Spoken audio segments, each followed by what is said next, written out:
What's up, Vikings? Coach Vaughn here to show you some steel mace education with striking chops. These are 1 of 3 variations I feature in my new ebook, Reinventing the Steel Mace, and I'm going to give you a little preview of each one and all the striking variations you can do with them. So let's go with mid first, the Viking strike, to get your push-pull and pivot mechanics down. So what you want to do is have your mace hand palm up, mace hand palm down. You can have it close to the mace head as you do it. And what you want to do is push with your mace hand, pull, and pivot as you lock it out here. The key thing is keeping your elbow pit up to keep your lat, protecting that shoulder girdle there.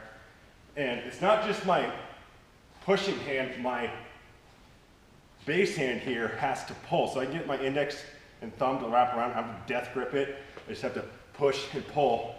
It goes in toward my sternum. Add a little breathing match with it if you need to. Add a little more power to it. Get like 10 to 15 each side. So once you got those push-pull mechanics down, pivot mechanics down, let's go to the hockey slap shot. So you can go into this dynamic curl position. This is what you need to get that down.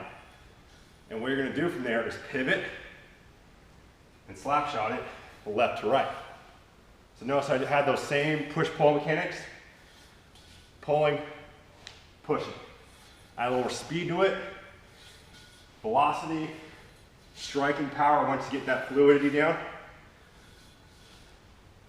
Then if you want to add a little more agility to it, you can step with a cross step and then switch the other side. So it's hands and feet have to switch left to right,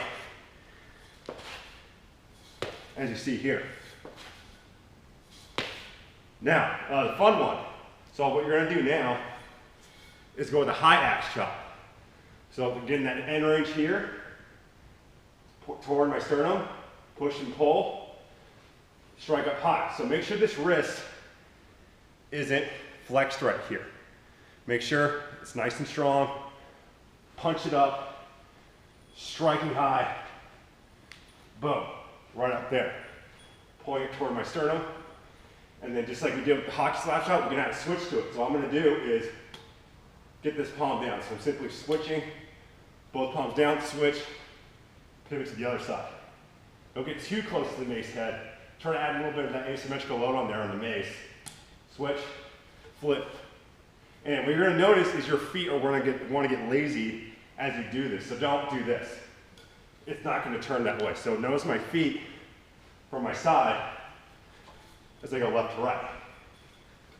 My hips have to work to get that mace to switch left to right. I still have to pull it right at the end here to get that to strike left to right with the mace. So be sure to check out my new ebook, Reinventing the Steel Mace, for more exercises like this. This is Coach Vaughn signing off. Hope you enjoy that.